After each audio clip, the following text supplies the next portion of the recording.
Hey, welcome to the Car Connection Workshop. Your host now, Motormouth Jenkins. What are we into? Well, I did say I was going to slice, dice, and make julienne fries out of this radiator, and that's what I'm going to do. I want you, our viewers, to see what happens to a radiator inside. Now, what we do know is the coolant turned acidic because it's eating the top radiator neck, and I can actually crush it. The plastic has gone soft. So this radiator has been leaking down here at the bottom for quite some time. And if you look at it, you'll actually see the tabs here. See the tabs? These two tabs should look like this, bent over. They're not even bent over. So that's not good because it's bent there and it's not bent there. But anyways, I'm going to cut it in half, and then we're going to come back and look at it and see the tubes. What we want to look at is the ends of these tubes once I cut it open to see where the coolant stops flowing. Because even though it's whole and it looks like a radiator, it's probably not cooling that engine very well. And I want you to see that, how that works. This is the bottom of the radiator. The coolant tubes plug up from the bottom going to the top. That's why you can't see what's really going on. If the top of the radiator had a tank, this is a vertical cooling, the tanks are vertical. A lot of radiators are horizontal. So there'll be a tank on the bottom and one on the top, and then the flow is like this. Well, the flow is still like this, but what happens is you can pull the radiator cap off and you can see the coolant tubes from there. They generally always look clean from the top. But where the problem is down below. So we're going to cut it open and check it out. So stay with me. I hope I survive this. You'll see me in the next one. Now I'm at the sink. Skippy. Yeah. Just about lost my life cutting this in half for you guys because I want you to see the tubes.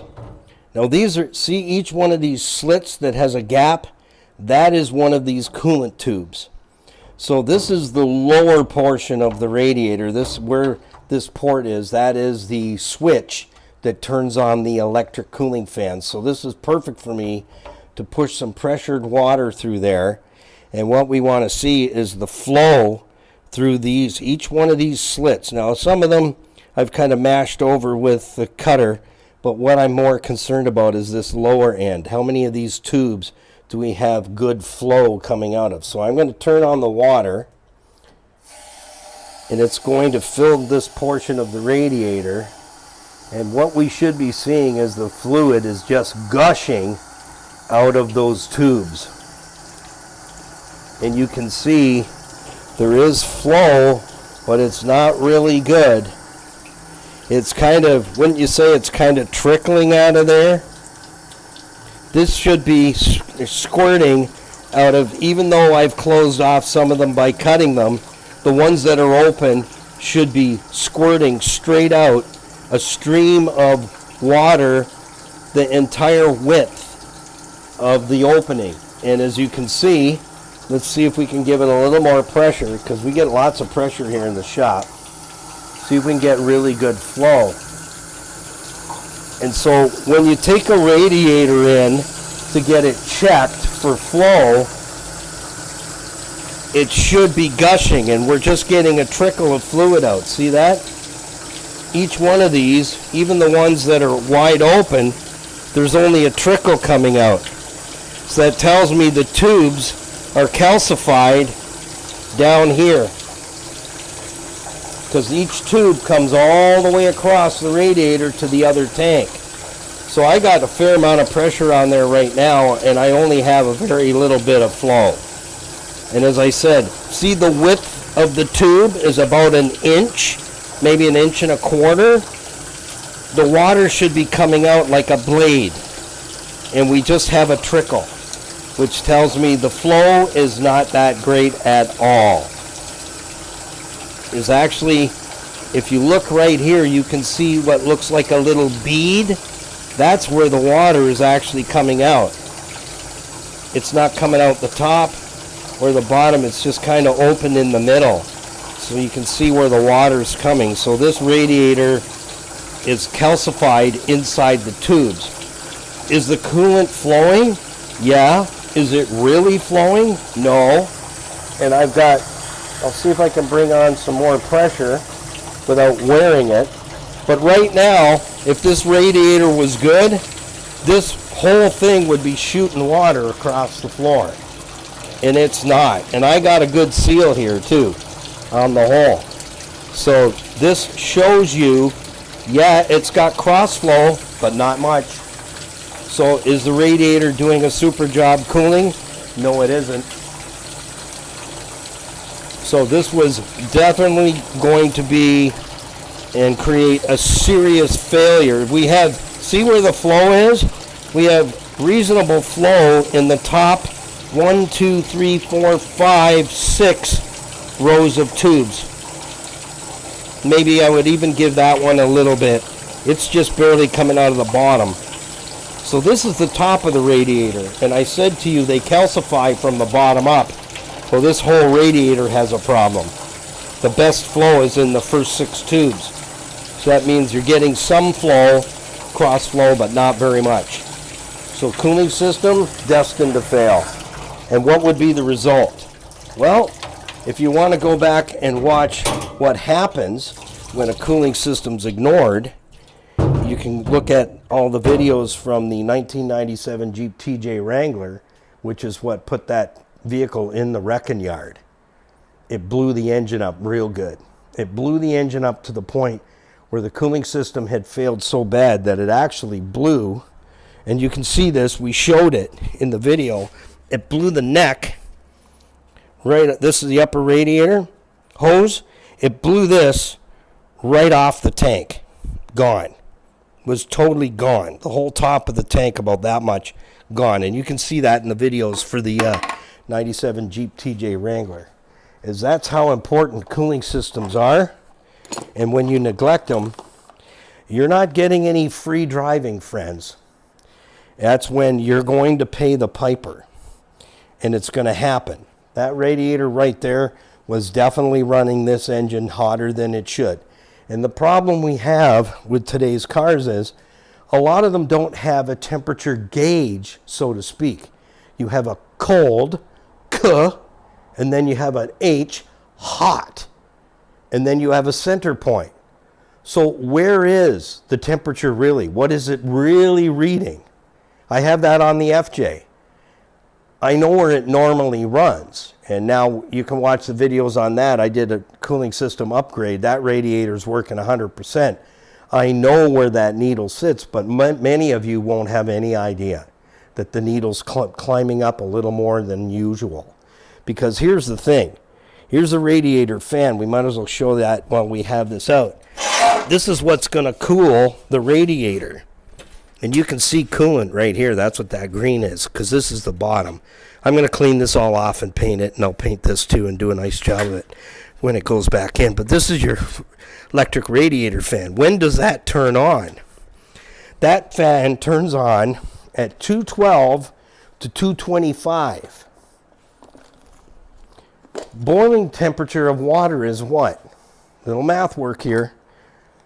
Water boils at, Skippy, anytime that you want to give a guess? 100. 100 what? 2. Fahrenheit? Yeah. Tell the fans, they can't hear you. 102. No.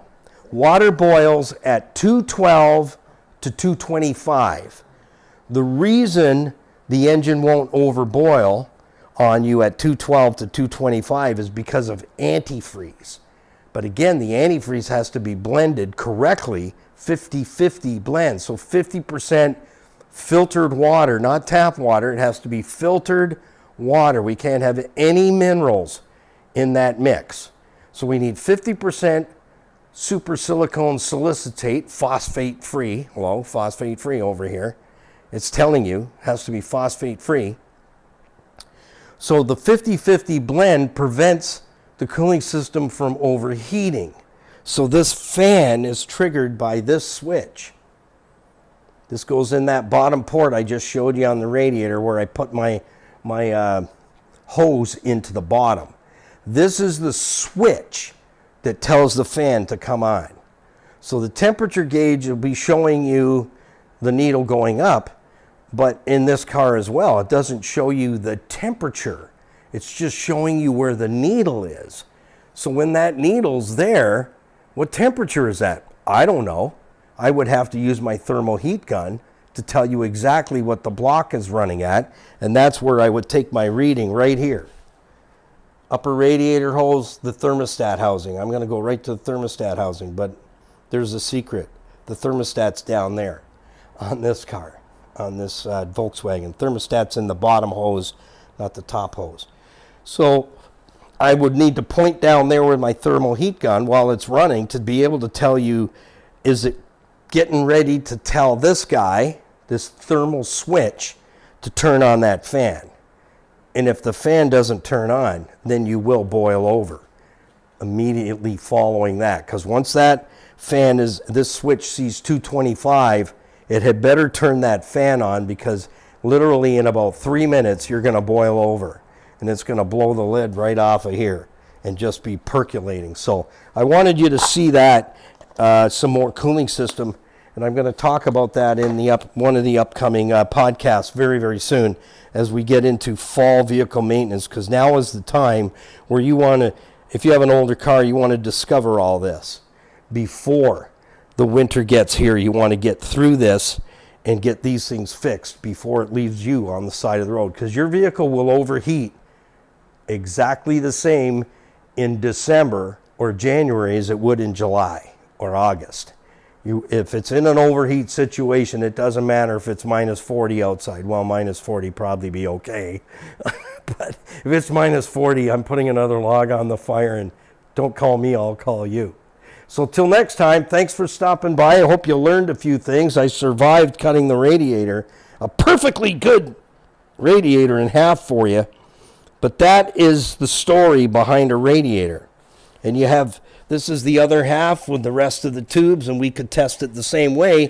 But what are we going to find out about this side is the flow is going to be the same as the other side. The tubes are just trickling out, but it should be shooting out like a blade, like this, really moving, and it's not. But I'm not cutting the brand new radiator open to show you that, okay? We'll see you in the next one. Don't forget to like, share, follow, and invite some of your car enthusiasts to come along with us for the ride on the YouTube channel and our podcast, Motormouth's Morning Drive. All the links are there for you on the top right-hand corner of the home page at carconnectionbusinessnetwork.com. That's ccbusnet.com. In the top right-hand corner, you got YouTube, Facebook, Instagram, Stevensville on the web, iHeartRadio, merch. Our merch store, Freedom Expressions, our merch store. And I think that's it. I think that's everything up there, last time I looked. I should check it. There might be a donut there. Maybe. Might be a donut. You can buy us a coffee, Skippy and I, at buymeacoffee.com/Motormouth Nile. Any amount will do, and we'd appreciate it. We'll see you in the next one. Bye for now.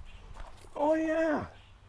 If you're enjoying the videos like I know you are, ring the notification bell.